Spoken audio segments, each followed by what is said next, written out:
Olá, muito boa noite, boa tarde a todos. É um prazer estar aqui com todo mundo e hoje, especialmente, para retomar os trabalhos do Observatório Cyber Leviatã. Após as nossas férias escolares e acadêmicas, nós estamos ingressando aí, ou melhor, retornando com todo o gás e a gente vai receber aí, durante esse semestre, uma série de palestrantes. A nossa programação, inclusive, já está divulgada nas nossas redes sociais e em breve nós divulgaremos outras novidades também. Para inaugurar o semestre, digamos assim, nós estamos recebendo hoje o professor Orion Vargas, que é um professor que vem direto da Colômbia para nos brindar com seu conhecimento sobre inteligência artificial.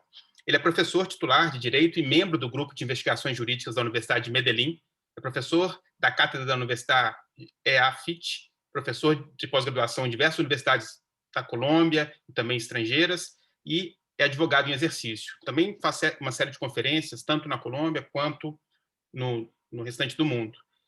Ele é engenheiro químico, advogado, mestre em administração de negócios, mestre em direito processual e também doutor em filosofia pela Universidade Pontifícia Bolivariana, título obtido no ano de 2012. É um prazer contar com todos aqui hoje e quero dizer a todos que essa palestra, essa ponência, está sendo gravada e vai ser disponibilizada posteriormente no YouTube do Observatório Cyber Leviatã, para que outras pessoas também possam acessar e tomar conhecimento do que foi abordado aqui na noite de hoje. Antes de mais nada, antes de a gente passar a palavra ao nosso palestrante, eu queria pedir ao professor José Luiz Bolzan, que é o fundador e grande coordenador do nosso observatório, que possa fazer as saudações iniciais. Professor? Obrigado, Alisson. Boa noite a todos e a todas. É um prazer nós retomarmos as atividades, né, do Cyber Leviatã, Observatório do Mundo em Rede, que se inaugurou, né, em julho do ano passado, em julho de 2020, né, exatamente já nos idos da pandemia, e continuamos ainda hoje, né, tentando utilizar os meios tecnológicos para que possamos continuar tratando dos temas que envolvem essas relações entre direito e tecnologia sob as diversas perspectivas possíveis, né? Como disse o Alisson, nós temos nesse semestre, né, uma série de atividades que estão sendo programadas pelo Cyber Leviatã, né, entre outras atuações que nós temos. E esta é a que nós nominamos como encontros do Cyber Leviatã. O ano passado nós fizemos diversas lives ao longo do semestre, né, do segundo semestre. Depois paramos um período, né, de final de ano, e agora retomamos com todo o gás, como disse o Alisson também, e já estamos, né, com duas atividades, né, desse mesmo tipo em andamento, que é os encontros do Cyber Leviatã, aí, que também é o Seminário Nacional, né, em homenagem ao Dia Internacional da Mulher, que na verdade é o mês, né, da mulher aqui, o Cyber Leviatã, que já aconteceu na semana passada, aí que teremos um novo encontro amanhã, né, com convidadas de diversas origens também, que vão, né, estar, vamos dizer assim, enfrentando questões que envolvem, né, temáticas de gênero ligadas a questões da tecnologia. Mas hoje nós temos a grata satisfação de, utilizando as possibilidades tecnológicas, né, ter a presença do professor Orion Vargas, já apresentado aqui pelo Alisson, né, que me foi apresentado também por um grande amigo comum, né, que é o professor Davi Mendieta, da Universidade de Medellín, e que nos colocou em contato e permitiu, então, né, com a disponibilidade, né, que o professor Orion teve, né, de poder desfrutar da sua participação, então, nos nossos encontros, né, inaugurando o ano de 2021. Então, nós teremos aqui, né, sempre às quartas-feiras, às 18 horas, né, de regra de 15 em 15 dias, né, mas o calendário já está divulgado, nós vamos reiterá-lo nas redes sociais. Nós teremos, então, a participação de grandes personagens, né, que tratam de temas específicos. Ainda hoje também, pelo que eu vi na nossa lista aqui de presentes, né, a professora Kathleen Mulholland, da PUC-Rio, que será a nossa palestrante, né, convidada no dia 30 de junho, mas nos acompanha aqui, queria dar um grande abraço, dizer também da nossa satisfação de tê-la conosco, professora, conhecemos o seu trabalho, sua dedicação às temáticas da área também. E sem mais delongas, eu vou passar a palavra, então, direto ao professor Orão, que tem uma série de questões interessantes e, pelo que ele já nos disse aqui há pouco, algumas, vamos dizer assim, algumas notícias que, creio, serão muito bem-vindas por todos aqueles que se interessam por essa temática. Bem-vindo, professor Orão, a palavra é sua. Muchas gracias al profesor José Luis Bolzán por haberme invitado hoy. Como le dije ahora a él, es mi primera participación en Brasil. He estado en Brasil, pero he estado en las playas, pero nunca he estado en las universidades. Y la verdad es que me pareció cuando fui a Brasil que es un magnífico país y realmente pues Río es una magnífica ciudad. Eso es lo que conozco de Brasil, pero como académico nunca he tenido la oportunidad de ir a Brasil. Y esta es mi primer contacto académico con Brasil. Y yo quiero dar las gracias al observatorio y al profesor José Luis Bolzán por esta gran invitación. Me siento muy honrado, estoy muy contento y saludo a todos los asistentes en esta tarde. Vamos a hablar de un tema que es de suma importancia y que está relacionado con el razonamiento probatorio. El razonamiento probatorio es un proceso mediante el cual, con base en las pruebas que obran en el proceso judicial, el juez da respuesta a las hipótesis o a las pretensiones que las partes, demandante, demandado, fiscal, defensa, traen al proceso judicial. Entonces, aquí es muy importante entender la palabra razonamiento.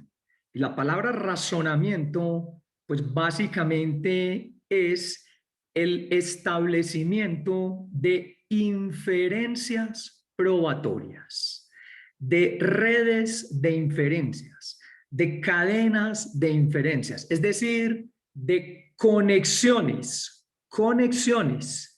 entre una prueba y un hecho, y entre un hecho y una hipótesis o pretensión. Profesor José Luis, ¿me están entendiendo? Perfecto. Voy a repetir eso. El razonamiento probatorio tiene que ver con un procedimiento por medio del cual encadenamos, enlazamos pruebas, hechos, hipótesis. Pruebas, hechos, hipótesis. Entonces, es muy importante que entendamos que tenemos que construir inferencias entre la prueba y el hecho, y otra inferencia entre el hecho y la hipótesis o pretensión. Profesor José Luis, cuando yo digo hipótesis, ustedes entienden que estoy hablando en el ámbito penal. Y cuando hablo de pretensión, estoy hablando en el ámbito civil, comercial, administrativo. ¿Listo? Eso es muy importante. Ustedes saben que el fiscal plantea una hipótesis en la teoría del caso y la defensa plantea otra hipótesis en la teoría del caso. Pero en el caso civil, el demandante plantea una pretensión y el demandado plantea la negación de esa pretensión. Entonces, es muy importante que entendamos que en el razonamiento probatorio lo que hacemos es construir inferencias, razonamientos, operaciones mentales entre las pruebas en relación con los hechos y esos hechos en relación con una hipótesis o pretensión. Eso es lo que nos tiene que quedar claro en este momento. Entonces, ¿qué es lo que tenemos que entender? Ustedes saben que las pruebas tienen unos requisitos que se llaman pertinencia o relevancia, pero también tienen otro que se llama credibilidad, la credibilidad de la prueba, la relevancia o pertinencia de la prueba. Entonces, miren que las pruebas tienen pertinencia o relevancia y credibilidad. Los hechos tienen pertinencia y relevancia. Y nosotros hablamos de los hechos jurídicamente relevantes, de los hechos jurídicamente pertinentes. Cuando decimos eso, entonces lo que estamos diciendo es, ¿cuál es el grado de conexión que se presenta entre una prueba y un hecho, y entre un hecho y una hipótesis? Esas conexiones vienen dadas por la credibilidad de la prueba y la pertinencia o relevancia de la prueba en relación con el hecho, y de ese hecho en relación con la pretensión o hipótesis. Entonces, a continuación, voy a mostrarles un sistema experto que hemos creado en la Universidad de Medellín. Ese sistema experto lo hemos creado en un lenguaje de programación que se llama Python. Seguramente ustedes conocen ese lenguaje de programación. Y de alguna manera lo que hemos hecho es construir un software, un sistema experto que asista al juez, en la valoración de la prueba judicial. Ustedes tienen un sistema mixto de valoración de la prueba.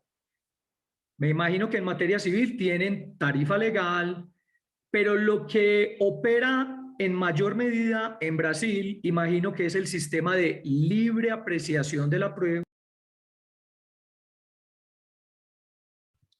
Profesor, yo creo que su micrófono está desligado ahora. Sí, alguien me silenció. Sí, ahora está bueno. Perfecto. Entonces, estábamos diciendo que ustedes en Brasil tienen un sistema que gobierna en mayor medida la forma como el juez valora las pruebas. Se llama sistema de libre valoración de la prueba, o sistema de valoración racional de la prueba, o sistema de libre apreciación de la prueba. Tiene diversos nombres, pero allí lo que estamos diciendo es que el juez, atendiendo a las reglas de la sana crítica, debe valorar cada una de las pruebas y luego debe valorar todas las pruebas en conjunto. Voy a repetir eso. En la valoración de las pruebas, el juez tiene que valorar cada una de las pruebas y luego todas las pruebas en conjunto. Por ejemplo, cuando usted va donde el médico, supóngase que usted se siente mal, está resfriado, y usted entra por la puerta donde el médico y el médico no ha hablado con usted, pero solo con ver sus ojos de esta manera, con ver su nariz así y con ver el malestar de su cara, él ya tiene 3 pruebas de que usted está indispuesto, está enfermo. Luego, ¿qué hace el médico? Le pregunta, es decir, lo interroga y le dice, ¿qué lo trae aquí a este hospital? Y usted le responde al médico, hace 5 días tengo dolor de cabeza y tengo dolor en la garganta. Esas son 2 nuevas pruebas que el juez tiene que entrar a valorar, que el médico tiene que entrar a valorar. Y luego usted va con su novio, su novia, su esposo, su esposa, su amigo, su amiga, y su amigo o su amiga le dicen al médico, doctor, y esta semana ha tenido muy mal genio, tiene mucho estrés. Y el médico tiene otras 2 nuevas pruebas, mal genio y estrés. Y luego el médico le dice a usted, póngase de pie. Se pone el estetoscopio y comienza a hacerle una inspección judicial, comienza a inspeccionarlo como en el derecho y le dice que abra la boca y le pone un aparato aquí y le pone un aparato aquí, le hace 5 pruebas más y luego le dice, voy a hacerle una prueba diagnóstica y le extraen sangre, mandan la muestra al laboratorio y eso es un dictamen pericial. Eso es una prueba de un experto. Llega el resultado, entonces el médico tiene como 15 pruebas. Los ojos, la nariz, el malestar, el dolor de cabeza, el dolor de garganta, el estrés, el más genio, mucosa ya, el examen de sangre. Y le dice a usted, váyase para su casa y tómese 2 tabletas de acetaminofén cada 8 horas. ¿Y ya? Y usted se hace la siguiente pregunta. ¿Qué valor le dio el médico a cada una de esas pruebas? Y luego, ¿cómo las agarró todas en conjunto para poder decirme que tomara acetaminofén? Esa es la pregunta que nos estamos haciendo nosotros en el proceso judicial. ¿Cómo hace el juez para darle un valor a cada una de las pruebas y luego darle un valor a todas en conjunto? Alison, ¿eso se está entendiendo? Bueno, le pregunto, por ejemplo, a la profesora Kaitlyn, ¿usted está entendiendo? Y a Bruno le pregunto, ¿está entendiendo? Y a Rodrigo, ¿usted está entendiendo? Perfecto. Ese es un problema grande. Entonces nosotros nos hicimos esa pregunta en la Universidad de Medellín. Yo me vengo haciendo esa pregunta hace más de 10 años. Y yo he traducido y he publicado 2 obras muy importantes. Voy a escribirlas en el chat.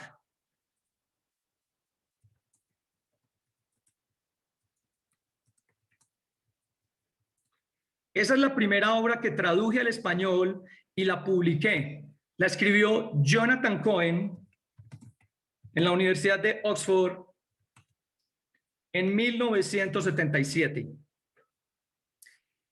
Y esa obra es fundamental, porque en esa obra Jonathan Cohen se inventó una probabilidad que no es matemática.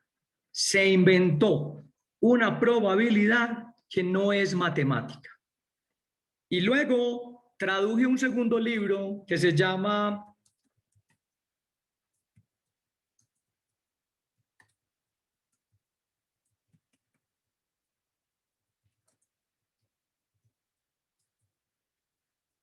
The Evidential Foundations of Probabilistic Reasoning.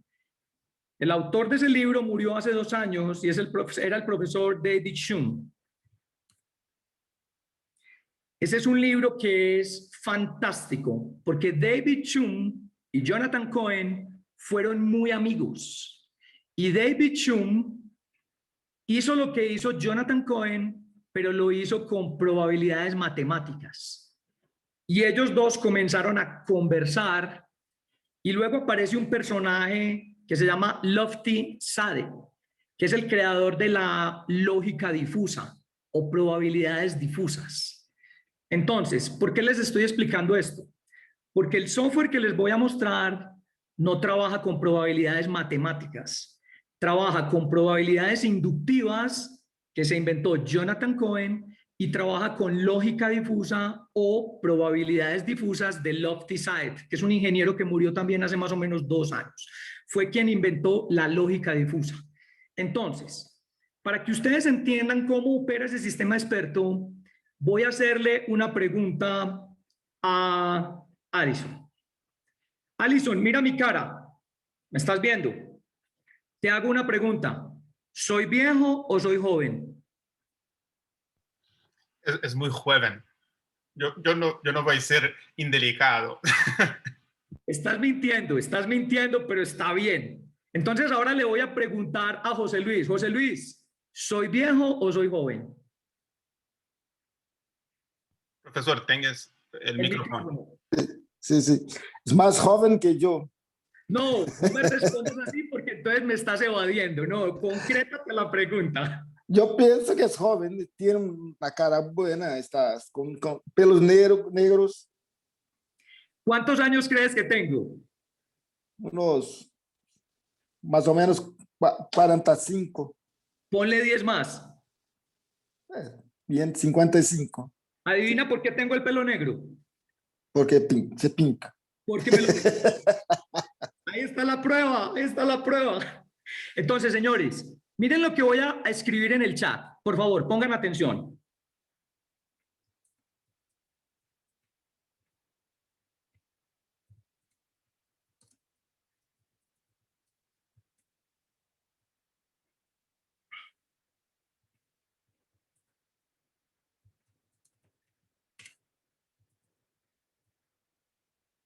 No sé si están, ustedes entienden lo que estoy escribiendo, no sé si lo entienden. Ah, bueno, perfecto. Entonces miren lo que hice, miren por favor mis manos. Yo agarré la palabra viejo, yo tomé la palabra viejo y la estiré hacia acá y la estiré hacia acá.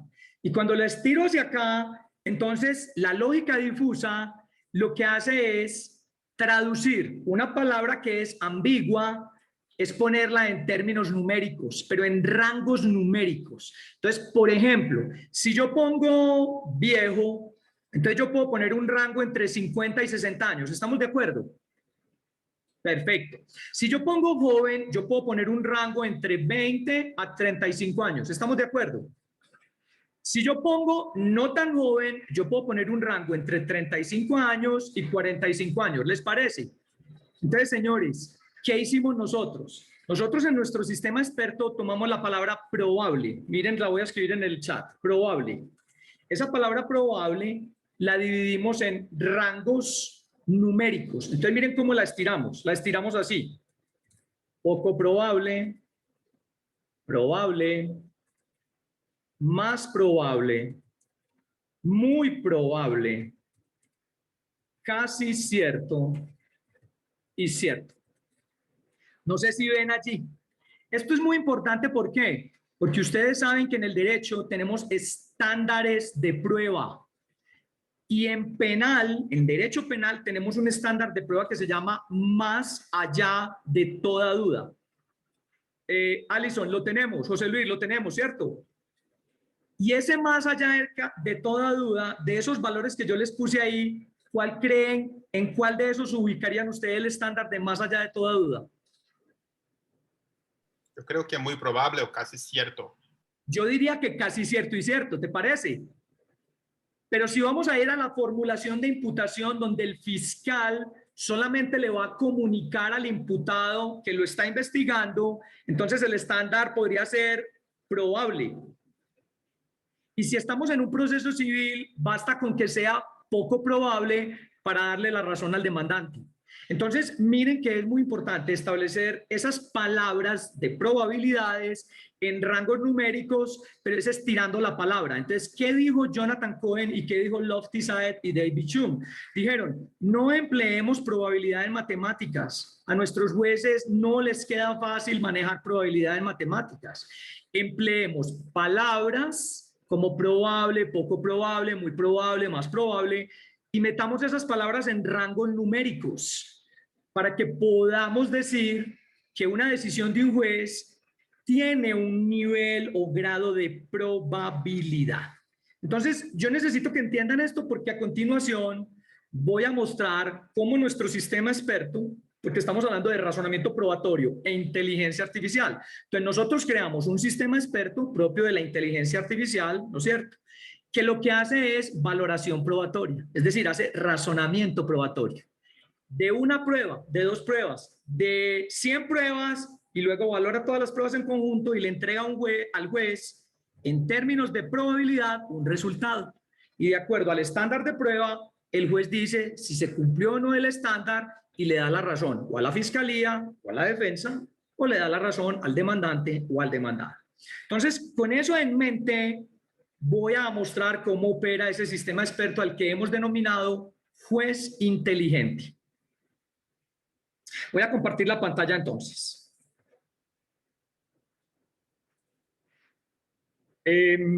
Alison, ¿se está viendo la pantalla? Sí, perfectamente. Muy bien, entonces señores, miren lo que voy a hacer. voy simplemente a, déjenme yo, lo que voy a hacer es abrir un nuevo caso, abrir un nuevo proceso. Recuerden, hipótesis, hechos, pruebas. Cuando ustedes hacen la demanda, ¿ustedes qué ponen? Ponen hechos, pretensiones o hipótesis y pruebas. Alison, ¿eso está claro? En la demanda tenemos hipótesis o pretensiones, hechos, pruebas. Muy bien, entonces miren lo que vamos a hacer. En este nuevo proceso que vamos a abrir, voy a hacerlo primero muy genérico. Ponemos un nombre del caso y entonces ponemos un nombre del caso. Y luego, miren lo que yo tengo que escribir. De manera resumida, yo escribo lo que quiere el fiscal. De manera resumida, yo escribo lo que quiere el demandante, la pretensión o la hipótesis. Entonces, voy a poner, por ejemplo, ustedes saben lo que es la simulación de compraventa de bien inmueble. ¿Saben lo que es una simulación? Muy bien. Entonces, voy a poner, por ejemplo, un caso de simulación. El demandante dice que el demandado simuló la venta de su casa. Simuló la venta de su casa. Entonces, escribamos esa pretensión, la escribimos inicialmente. El demandado simuló la compraventa. Cuando yo pongo eso, miren que aquí se arma un pequeño nodo. Y de ahí, miren, ahí está la pretensión o hipótesis. Si ustedes observan, Alison, yo no sé si tú puedes leer lo que dice aquí donde estoy señalando. Sin calcular. Sin calcular. ¿Y qué dice ahí en rojo encima de sin calcular? Peso probatorio. Peso probatorio. Ustedes, Alison, entienden lo que es el peso probatorio, el valor probatorio, Sí. la eficacia probatoria. Ese es el resultado final que vamos a llegar, al que va a llegar el juez. Ese es el resultado final que le va a decir si tiene la razón el demandante o si tiene la razón el demandado, si tiene la razón el fiscal o si tiene la razón la defensa. Entonces, miren lo que vamos a hacer. Alison, dime qué letra ves en color verde en este recuadro. F. La F de favorable. ¿Y aquí cuál ves? D de desfavorable. De desfavorable. Entonces, señores, ¿yo qué tengo que hacer como juez? Yo digo, esta es la pretensión del demandante. Voy a comenzar a adicionar los hechos que propuso el demandante y que favorecen su pretensión. Voy a empezar a colocar los hechos que favorecen la pretensión del demandante. Entonces vamos a adicionar un hecho, un primer hecho que es favorable a la pretensión. Agregamos un hecho. Voy a agregar un hecho, me lo voy a inventar. Por ejemplo, el vendedor no entregó la casa, no entregó el bien inmueble. Y lo coloco. El vendedor no entregó el bien. Cuando yo pongo ese hecho, miren que allí, miren que hay una cuerda que enlaza el hecho con la pretensión. Esa va a ser una inferencia que tendremos que enlazar. Un hecho con la pretensión. Pero miren que a continuación, ese hecho tiene que estar probado en el proceso judicial. Es decir, tiene que tener una prueba, ¿sí o no? Entonces, ¿qué hacemos? Vamos a adicionar, miren que el hecho también tiene una F y una D. Entonces, vamos a adicionar la prueba que es favorable al hecho planteado por el demandante y que a su vez favorece su pretensión. Entonces, aquí lo que hacemos es agregar una prueba. Por ejemplo, testimonio de Bruno. Ahí está, testimonio de Bruno. Miren que ahorita el testimonio de Bruno se enlaza con el hecho de que el vendedor no entregó el bien y el hecho de que no entregó el bien se enlaza con la pretensión de que simuló la venta. Rodrigo Santos, ¿estás entendiendo ese gráfico? José Luis, ¿estás entendiendo el gráfico? Sí. Bruno, Sí. ¿estás entendiendo el gráfico? Deben observar que hemos acabado de enlazar una hipótesis o pretensión con un hecho y con una prueba. La prueba es favorable al hecho y el hecho es favorable a la pretensión. La prueba es favorable al hecho y el hecho es favorable a la pretensión. Miren que tenemos una sola prueba.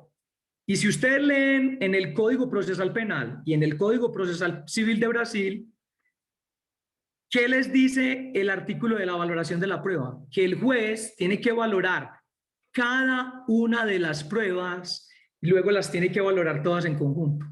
Pues bien, vamos a comenzar primero, antes de valorar esa prueba, miren lo que vamos a hacer en relación con el hecho. Por favor, presten atención. Ustedes saben que en derecho probatorio tenemos etapas de la actividad probatoria. Esas etapas son proposición, ordenación, práctica, valoración, decisión. La proposición es cuando el demandante muestra la demanda y el demandado muestra la contestación de la demanda. Listo.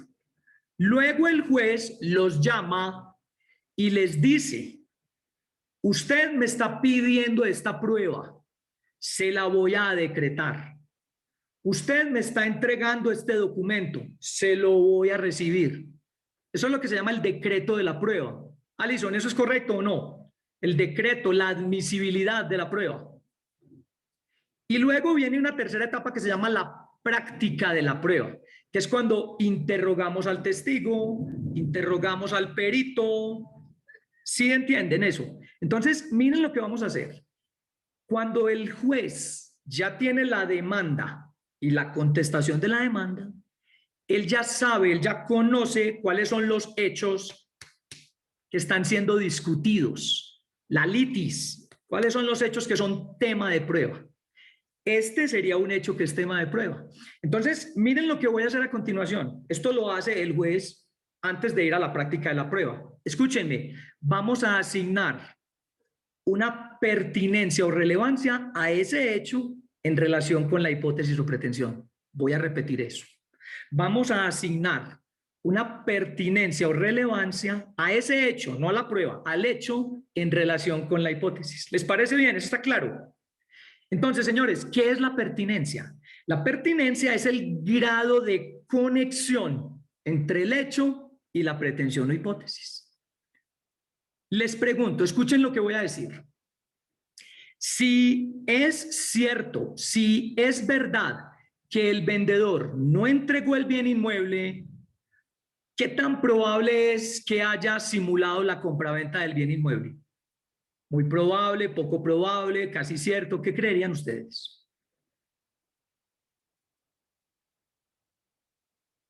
Probable. Probable. Entonces miren lo que vamos a hacer, señores. Vamos a asignar la pertinencia a este hecho. Miren los valores de pertinencia, por favor. Alison, léeme la escala de valores. Está pequeño acá.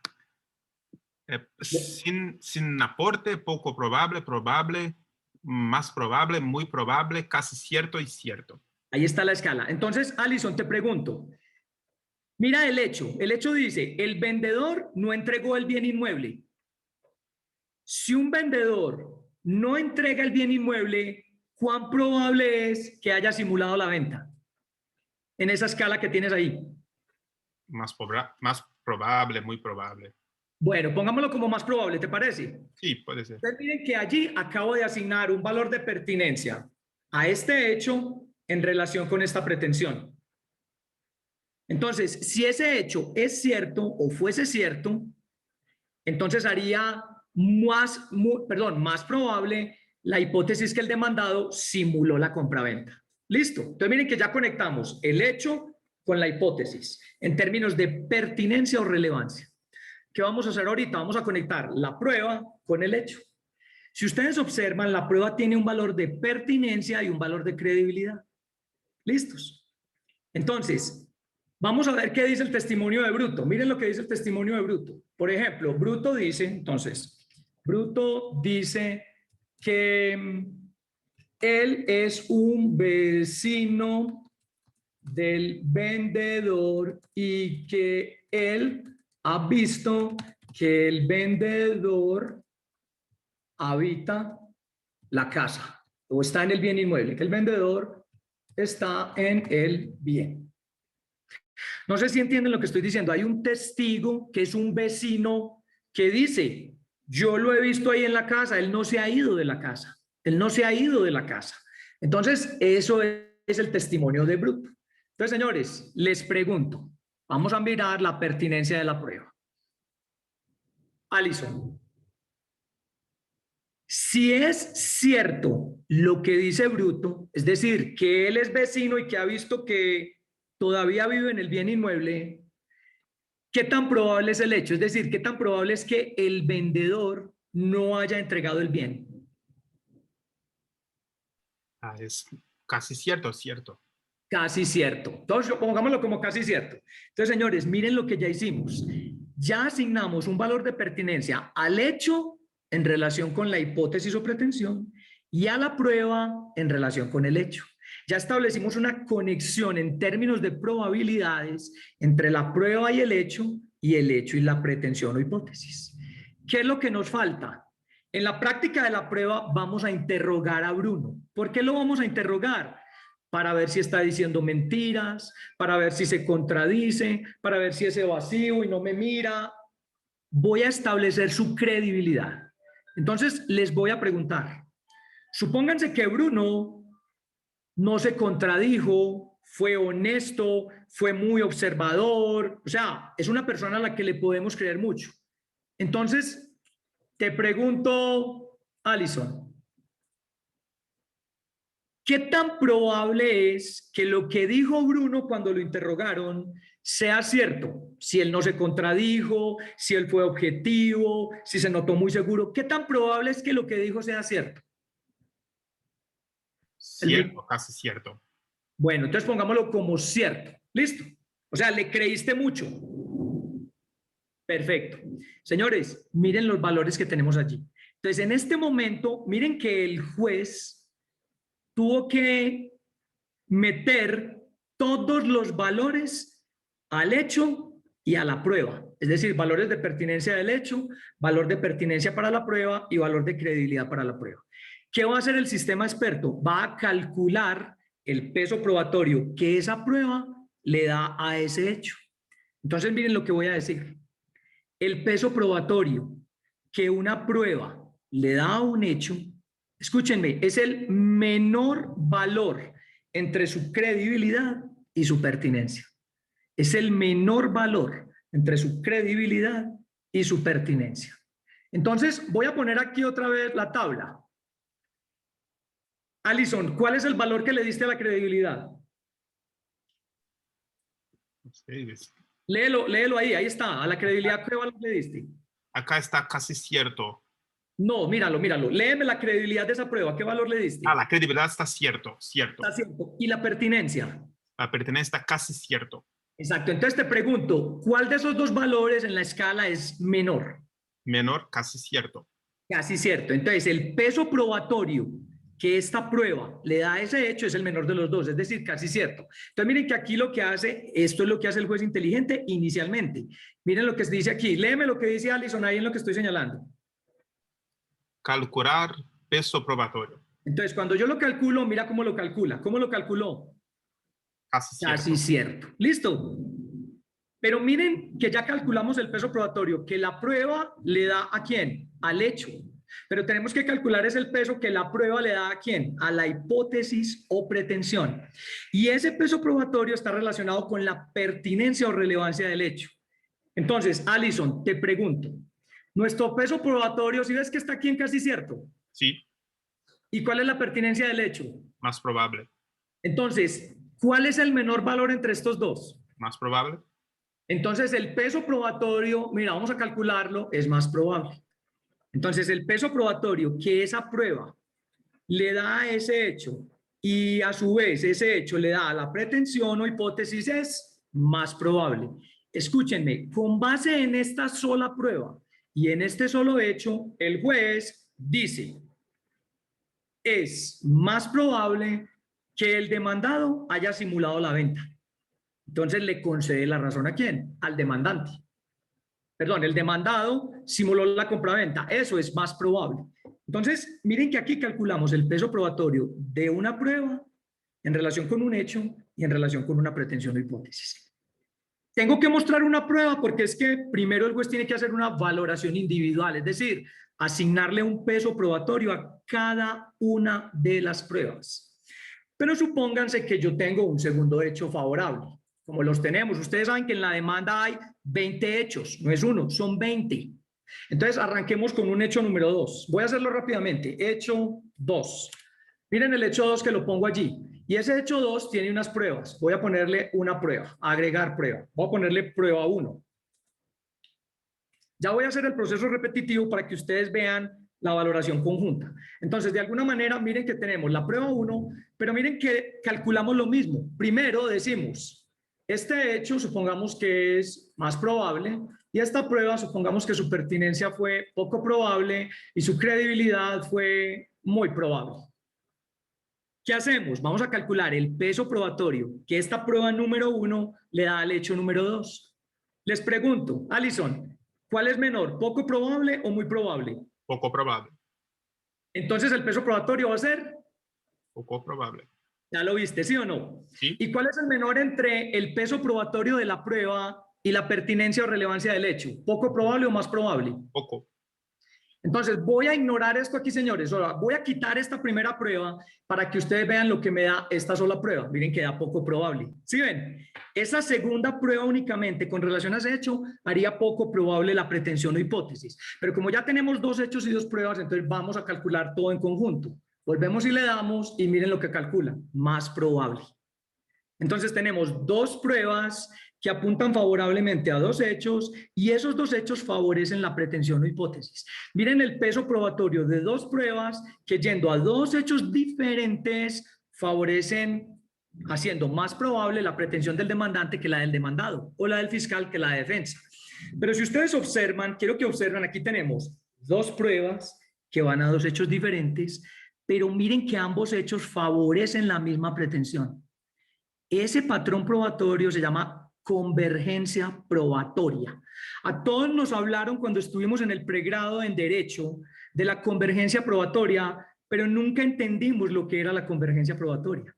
La convergencia probatoria es cuando 2 o más pruebas van a hechos diferentes, pero esos hechos diferentes van a la misma pretensión o hipótesis. Entonces, cuando el juez va a motivar la sentencia, él tiene que traer a colación esto. Es decir, él puede leer la sentencia con solo ver ese gráfico. Porque miren que él va a decir allí, aquí tenemos 2 pruebas que favorecen hechos diferentes y a la vez estas favorecen la misma pretensión o hipótesis. Es decir, las 2 pruebas convergen hacia la misma hipótesis o convergen hacia la hipótesis. Miren un primer patrón. Pero miren lo que puede ocurrir. Miren lo que puede ocurrir. Puede ser que mi contraparte, en relación con el hecho número 2, plantee una prueba que no es favorable, sino que es desfavorable. ¿Listo? Entonces, es una prueba desfavorable y llamémosla prueba número 3. Prueba número 2, perdón, prueba 2. No sé si ven cómo se conectó esa prueba desfavorablemente al hecho 2. Entonces miren que ya tenemos allí, miren que hay una prueba que favorece el hecho y hay una prueba de mi contraparte que lo desfavorece. Cuando ustedes tienen una prueba que favorece un hecho y otra lo desfavorece, este patrón probatorio se llama patrón de contradicción probatoria. Contradicción probatoria. Y entonces supongamos que, miren que el peso probatorio que le dio la prueba número 1 al hecho 2 es poco probable. Si lo ven en este momento, es poco probable. Mírenlo, aquí está. Es un peso muy bajito. Pero es muy bajito, ¿por qué? Porque es una prueba que es muy poco pertinente. Siendo una prueba muy creíble, es muy poco pertinente. Y por ende, el peso probatorio que esta prueba le da a este hecho que favorece esta pretensión o hipótesis es muy bajo. Miren que es poco probable. Entonces, supongamos que esta prueba número 2, que la puso la contraparte, es una prueba muy probable en su pertinencia y fue muy creíble. Voy a cancelar esta prueba y voy a calcular el peso probatorio. Alison, Si esta prueba 2 tiene una pertinencia de muy probable y una credibilidad de casi cierto, ¿cuál crees que va a ser el peso probatorio que de forma desfavorable le va a dar a este hecho? Muy probable. Exacto. Entonces, si lo calculamos, miren que nos da muy probable. Se queda, bueno, miren lo que me mostró. Como la prueba es desfavorable, deja sin soporte ese hecho en relación con la pretensión. Voy a quitar aquí esto. Voy a volver a calcular. Como la prueba es desfavorable y tiene un peso probatorio tan elevado frente a la prueba favorable que tiene un peso probatorio menor, entonces, ¿qué es lo que dice? Ese hecho se queda sin soporte. ¿Por qué? Porque la prueba que inicialmente le pusieron tiene muy poco peso probatorio. Y la prueba nueva que desfavorablemente metió la contraparte tiene un mayor peso. Entonces deja sin soporte ese hecho. Y ese hecho no tiene impacto sobre la pretensión o hipótesis. Voy a calcular nuevamente el peso de esas 3 pruebas, de esos 2 hechos en relación con la pretensión. Vengo aquí arriba y vuelvo y calculo el peso probatorio y sigue siendo más probable. ¿Pero por qué creen que sigue siendo más probable? Porque de alguna manera, miren lo que tenemos aquí. Tenemos una prueba con muy buena pertinencia, con muy buena credibilidad, y miren que tenemos también un hecho que es pertinente. Entonces, de alguna manera, el peso probatorio de esta prueba favorable sobre esta prueba que también intentó ser favorable, pero que fue eliminada por este hecho, no le quita el peso. Es decir, sigue de alguna manera teniendo más peso favorablemente a la pretensión esa prueba que llamamos el testimonio de Bruto. Lo que quería mostrar aquí simplemente es que ustedes vean un segundo patrón que se llama contradicción probatoria. Cuando tenemos una prueba que favorece al hecho y otra que lo desfavorece, tenemos un patrón de contradicción probatoria. Cuando tenemos 2 o más pruebas que yendo a hechos diferentes favorecen la misma pretensión, hablamos de convergencia probatoria. ¿Listo? Entonces hemos hablado de convergencia probatoria y contradicción probatoria. Pero miren también lo que tenemos que decir. Muchas veces lo que tenemos es, por ejemplo, esta prueba tiene otra prueba que es favorable. Entonces pongamos prueba 3. Miren que esta prueba 3 también es favorable. Miren que aquí era desfavorable, pero aquí es favorable. Tenemos 2 pruebas favorables. Cuando 2 o más pruebas favorecen el mismo hecho, tenemos un patrón que se llama corroboración probatoria. La corroboración probatoria es cuando 2 o más pruebas favorecen el mismo hecho, no la hipótesis o pretensión, el mismo hecho. Y nuevamente asignamos valores de credibilidad, asignamos valores de pertinencia y volvemos a calcular el peso probatorio. El peso probatorio sigue siendo casi cierto, volvemos a calcularlo, nos sigue dando esto. ¿Qué nos faltaría por mostrar? Nos faltaría por mostrar un cuarto patrón probatorio, que sería el de conflicto probatorio. Miren lo que voy a hacer. Ya puse los hechos del demandante o del fiscal. Ahora voy a poner los hechos del demandado o de la defensa. ¿Qué son qué? Desfavorables a la pretensión del demandante o a la hipótesis del fiscal. Los hechos que voy a poner desfavorecen la pretensión del demandante o la hipótesis del fiscal. Entonces agregamos un nuevo hecho. Ese nuevo hecho, pongámoslo como hecho número 3. Perdón, lo puse favorable, entonces lo tengo que ignorar. Entonces simplemente pongamos un hecho desfavorable. Tengo que ponerlo aquí desfavorable. Y llamémoslo hecho 3. Entonces miren que tenemos un hecho 3 que es desfavorable a la pretensión o hipótesis. Y ese hecho desfavorable, uno también le asigna una pertinencia. Y luego asigna ¿qué? Pruebas que favorecen ese hecho que es desfavorable.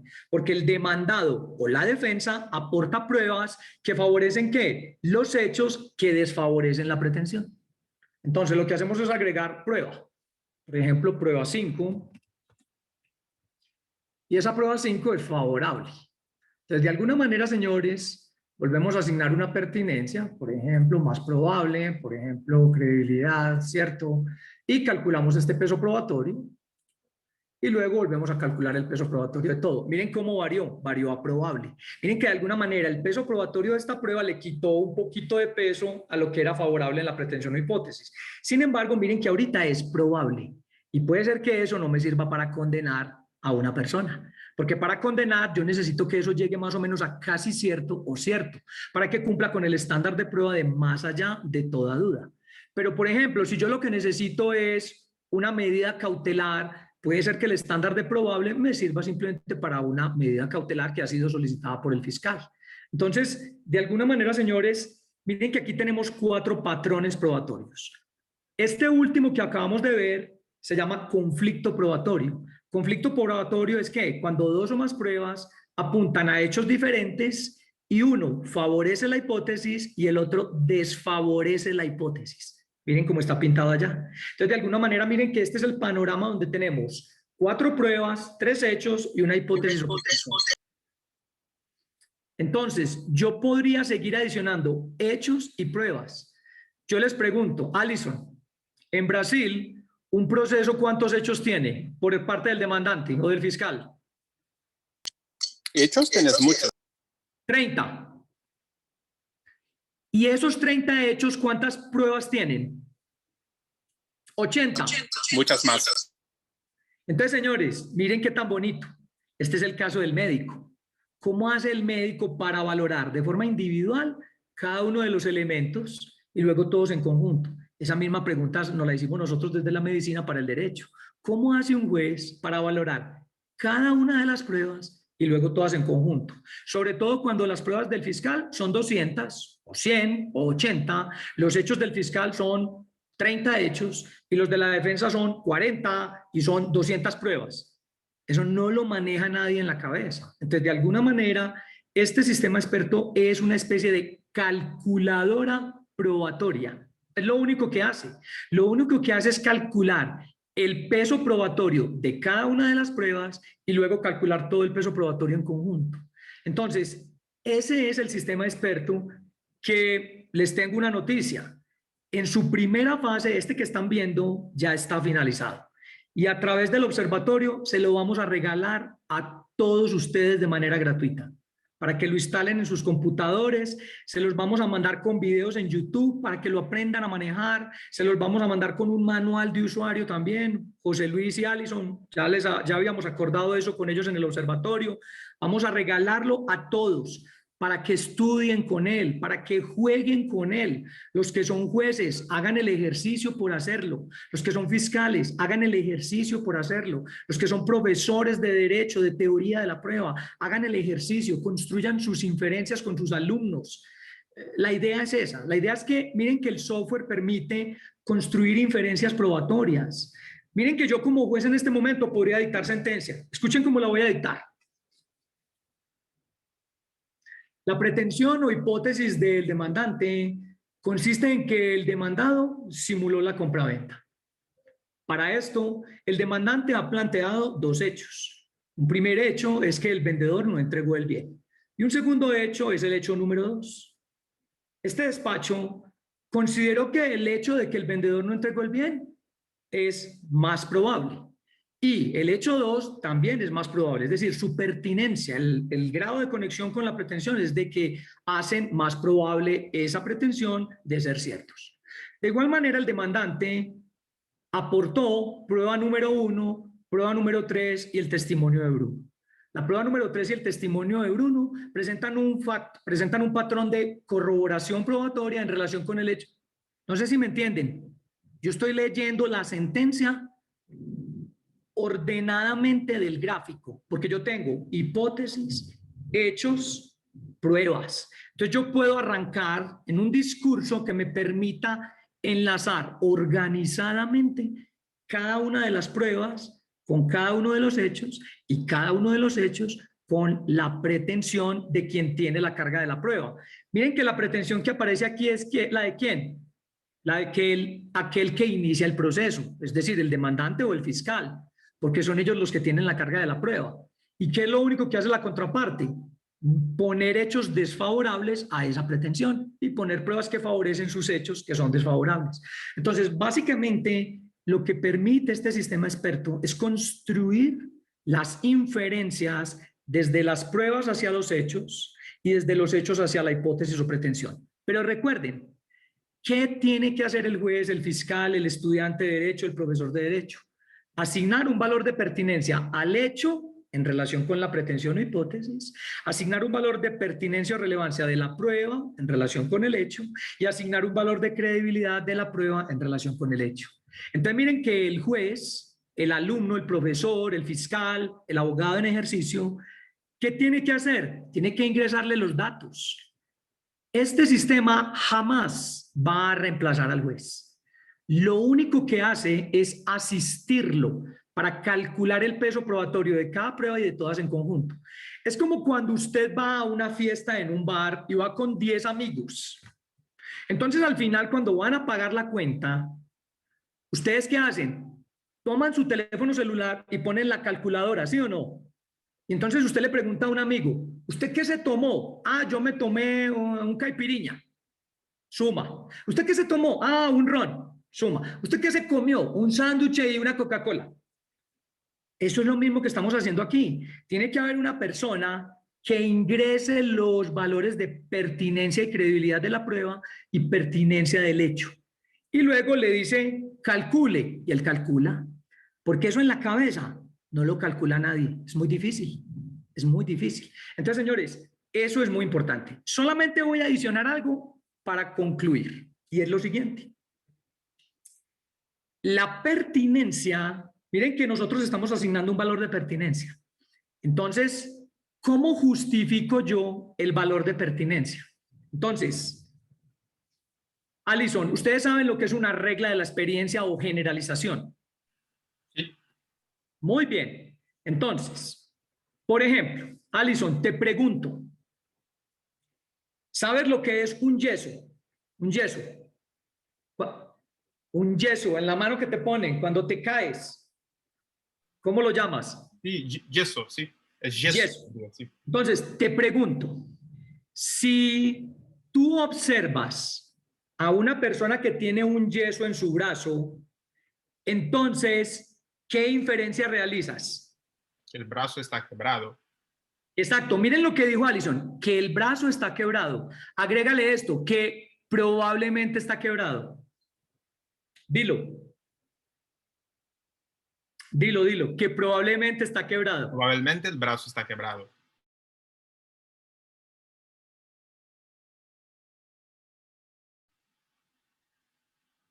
¿Travou? Sí.